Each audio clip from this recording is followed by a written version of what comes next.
सर्वप्रथमे Odisha news live परिवार तरफ आपन को स्वागत करुछु। आपन को परिचय दे।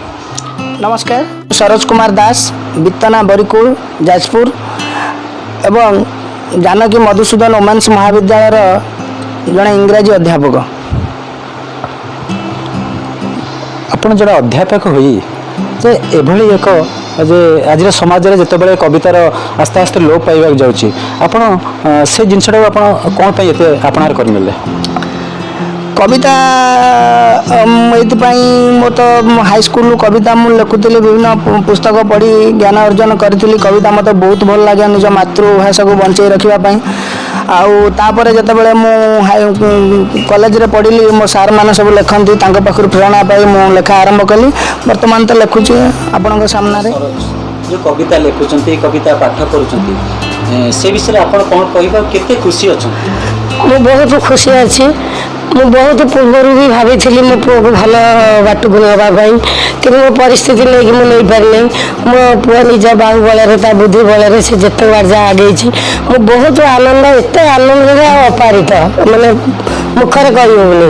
मु ईश्वर को डाकुची जब देश दुनिया विश्व भारत में जब मो पुओ को प्रशंसा कर से मोर गर्व गर्व अनुभव मुझे ईश्वर देखो भलरे रखु प्रभु। आपको सरोज जो कविता लिखुंट कविता पाठ कर खुशी अच्छा बहुत खुशी अच्छे लोकंर प्रशंसा खूब पाऊँच खूब शुणी आनंद तुम कविता लिखु खूब शुणी खूब आनंदित। बहुत गुड़े कविता आप लिखिं आप एमती मन में आसी कि जो कविताटा आपंकर पपुलार होती से कविता आप शुणे।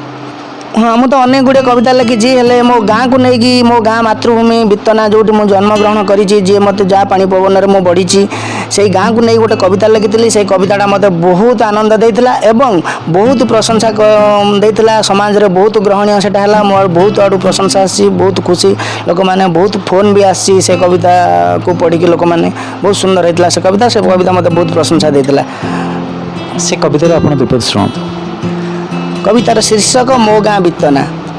बित्तना नामे गाँटी मोर सतसरगपुर बहु जातिर लोक रुहंती नाई जे पटांतर ब्राह्मण ठारू हरिजन जे रुहंती न जाति मनरे मन मिलाई से जे चलती दिन राति गोपाल साई राउत साई अच्छी ब्राह्मण साई नाक साई निहारी साई हरिजनक साई गुड़िया साई बणिया साई गाँ मझीरे अच्छी नाथ साई की मिसाई देले बारिक किछि किछि अंगनवाड़ी केन्द्रटीए गाँ मुंडरे अच्छी विद्यारंभ करती पिला जाती नाची नाची करुणाकर विद्यालयटे पूर्वरे रहिछि गाँर पिला पाठ पढ़ती सप्तम जाए अच्छी गाँरे मोर जुणभद्रा कॉलेजटीए अच्छी केते दूररू पिला पढ़ती किए काई जानिछि गाँर पिला शिक्षित होई देश विदेश गले बित्तना गाँ मान रखिकी सुनाम रजिले आउरी किछि मो गाँ लोक चाष काम व्यस्त किछि लोक भी मजूरी लगी पोषंती तांक पेट। आपण माने शुणुले सरोज भाई कंठरू किछि कविता जे कि एते सुंदर भाव से कविता पाठ करुँच जहाँ बहुत खुशी लगिला तांका पाखरे आज आम पहुँची जाजपुर माटी बितना ग्राम पई एक गौरव। जाजपुर बितना ग्रामरू चित्तरंजन मल्लिक ओडिशा न्यूज लाइव।